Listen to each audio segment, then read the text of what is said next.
Au nom du Père et du Fils et du Saint-Esprit. Amen. De l'Évangile de Jésus-Christ selon Saint Luc, chapitre 11, versets 27 à 28.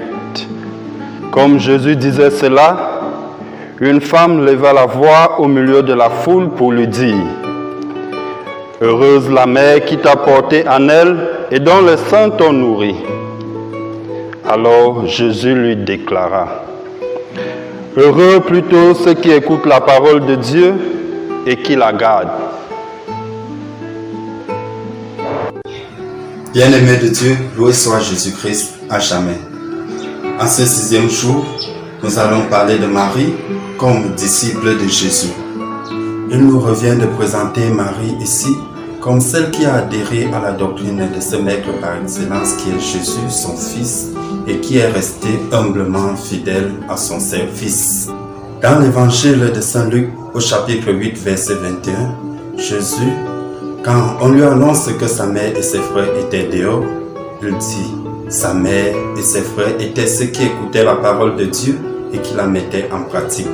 Pour certains, cette déclaration de Jésus semble une rébellion contre sa mère qui probablement n'écoutait plus la parole, la bonne nouvelle, comme l'affirme un frère témoin de Jéhovah dans une causerie.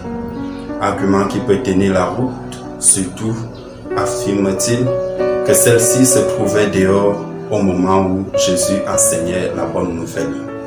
Mais en observant de près cette affirmation de Jésus, on voit plutôt une déclaration de Jésus reconnaissant Marie comme son premier disciple. En effet, l'évangile de Saint Jean nous présente un portrait spirituel d'un bon disciple.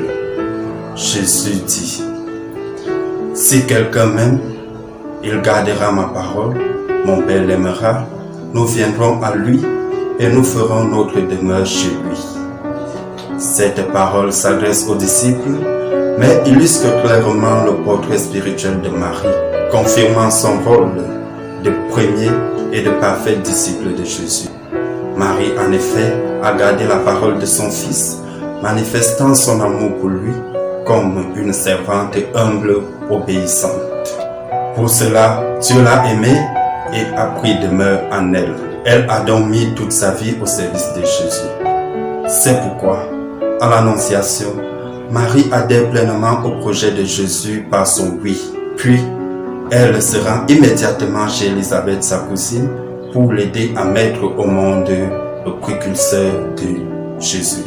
À Bethléem, elle a dépassé la souffrance de l'enfantement et a mis au monde le Fils de Dieu. À Cana, elle est l'élément déclencheur du premier miracle de Jésus. Au Golgotha, elle n'a pas reculé face aux douleurs, elle est restée sur le pied de la croix jusqu'à la mort de son Fils. Au Cénacle, elle reçoit l'Esprit Saint avec les apôtres et devient ainsi une annonciatrice courageuse de l'Évangile. Bref, toute sa vie durant, Marie a été la servante du Seigneur et porteuse de la bonne nouvelle. C'est pourquoi le pape Jean-Paul II affirme dans la lettre apostolique Rosarium Virginis Mariae que parmi les êtres humains, nul autre que sa mère ne peut nous faire entrer dans la profonde connaissance du mystère du Christ. Conscients donc de cette réalité, bien-aimés de Dieu, inscrivons-nous donc à l'école de Marie pour être d'authentiques disciples de Jésus, elle qui par son oui a adhéré totalement à l'enseignement de ce maître. Loué soit Jésus-Christ à jamais.